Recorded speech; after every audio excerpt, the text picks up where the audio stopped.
ராம் ராம். வாழ்க வளமுடன். Voice of காஞ்சி நேயர் அனைவருக்கும் இனிய மாலை வணக்கம்.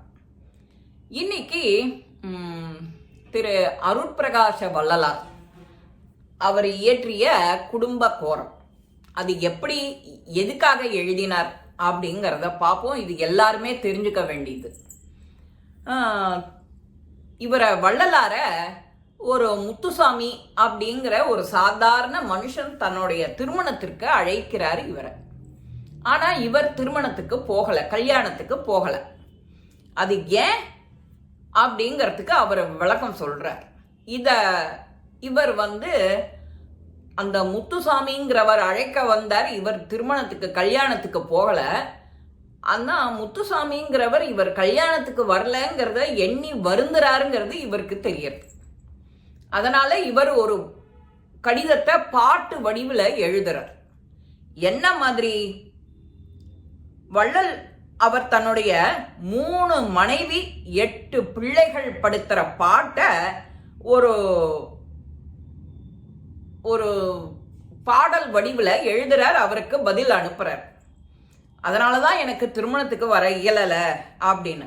அதை ஒரு பெரிய தத்துவம். இந்த தத்துவம் எல்லாருமே தெரிஞ்சுக்கணும். ரொம்ப ரொம்ப இன்றியமையாதது, நம்ம வாழ்க்கைக்கு ரொம்ப ரொம்ப உகந்தது. அந்த பாடலோட கருத்து என்ன அப்படின்னா, குடும்ப தலைவர் ஒருத்தர், அவரோ ஒரு ஏழை, அவருக்கு 3 மனைவிகள் இருக்கா. முதல் மனைவிங்கிறது ஆணவம், கர்வம். 2வது மாயை, 3வது கண்மம். முதல் மனைவி கர்வம் இருக்கு இல்லையா, அந்த கர்வத்துக்கு ஒரே ஒரு பையன்தான். அதுக்கு அஜ்ஞானம். அஜ்ஞானம், பெரிய அஜ்ஞானம்டா, நீ முட்டாள்ற அப்படின்னு. அந்த 2வது மனைவிக்கு மாயை, அவளுக்கு 4 குழந்தைகள். அது என்னென்ன? மனசு, புத்தி, சித்தம், அகங்காரம் அப்படின்னு 4 பேர். 3வது மனைவி கண்மத்திற்கு 3 குழந்தைகள். 3 குழந்தைகள் யாரு? சத்துவம், ராட்சசம், தாமசம். இந்த 3 மனைவியரோடும் 8 குழந்தைகளோடையும் வாழறது எங்க அப்படின்னா, ஒரு சாதாரண வாடகை வீடு. அதாவது நம்மளுடைய உடல். அந்த வாடகை வீடு ஒருவருக்கும் சொந்தமானது கிடையாது. வீடு ஒன்று, அந்த வீட்டுக்கு 3 பேரும் சொந்தம். 3 மனைவி, அதை சொல்றார். அந்த 3 பேர் யாரு? வாதம், பித்தம், சிலோத்துமம். சரி, வீட்டுக்காரர்கள் 3வருமே மாசம் வாடகை கொடுத்துட்றா. அந்த வாங்குவது, அந்த வாடகைக்கு வசூல் பண்ண யார் யார் வரா? அந்த உடம்பு. வீடு உடம்பு. வாடகைங்கிறது என்னன்னா உணவு. வாடகை என்னன்னா உணவு. இப்படி பண்ற அந்த குடும்ப தலைவனுக்கோ வெளி விவகாரம், உள் விவகாரம் 2 இருக்கு. அது என்ன?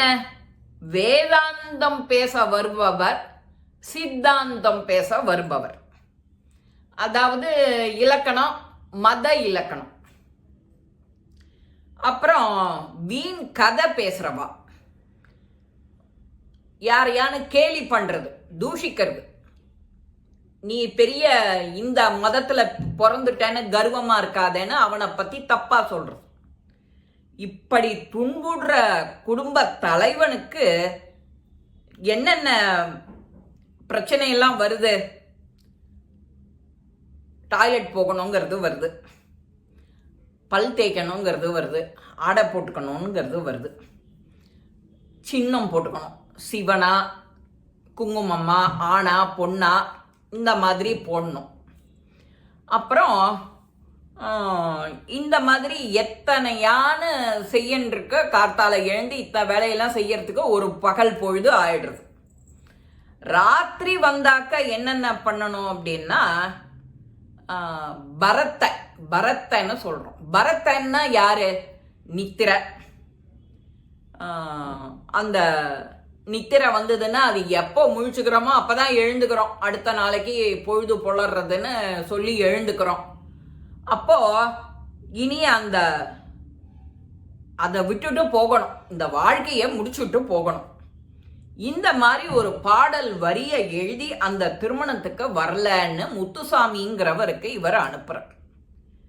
அவர்கிட்ட இந்த குடும்ப கோர கடிதத்தை கொண்டு போய் சேர்த்தவர் யாருன்னா ஒரு வரதாச்சாரியார்னு ஒருத்தர். இவர் இந்த மனப்பாடம் செஞ்சுட்டு போயிடுறார். மனப்பாடமா சொல்ல வந்ததை அவர் கேட்டு கந்தசாமிங்கிறவர் எழுதுறார். அது என்னன்னா சித்தாந்த சரபம்னு பேர் வருது. அது கல்யாண சுந்தரனாரோட அஷ்டாவதானமான சுந்தரனாரோட பாட்டு. அப்போ இத இன்னொருத்தர் என்ன செய்யறார், காஞ்சியில நாகலிங்கம் அப்படிங்கிறவர் ஒரு பெரிய தொழில் கல்வி நடத்துறார். அவர் தன்னுடைய புத்தகத்துல 1914 ஒரு பாதியும் ஜூலைல பாக்கி பாதி ஆகஸ்ட்லயும் வெளிவர்றார். அதுதான் திரு அருட்பா அப்படின்னு சொல்றார். இந்த திரு அருட்பாங்கிறது தான் குடும்ப கோரம் அப்படின்னு நமக்கெல்லாம் உபதேசம் பண்றார் திரு வள்ளலார் சுவாமிகள். நாமளும் இவர் சொன்ன இந்த எளிமையான கருத்து இருக்கு இல்லையா, உள் சுத்தம் வெளி சுத்தம், இந்த 3 மனைவி, ஆசை, கண்மம், மாயை, அப்புறம் இந்த 8 பிள்ளைகள், 3 மனைவிகள், எல்லாருமே மனுஷனா பிறந்த ஒருத்தரும் இதை தெரிஞ்சுண்டு இதப்படி நாம சொல் கேட்டு நடந்தோம்னா நமக்கு வாழ்க்கையில எப்போதும் நிச்சயம் வெற்றி. இந்த பதிவு உங்க எல்லாருக்குமே பிடிச்சிருக்கும். லைக் பண்ணுங்க, ஷேர் பண்ணுங்க, பெல் பட்டனை கிளிக் பண்ணுங்க, சப்ஸ்கிரைப் பண்ணுங்க, கமெண்ட்ஸ் பாக்ஸில் கமெண்ட்ஸ் போடுங்க. ஸ்ரீ மகாபிரிவா திருவடிகளே சரணம். நல்லதே நடக்கும். ஆனந்தமா இருப்போம் நண்பர்களே. வாழ்க வளமுடன்.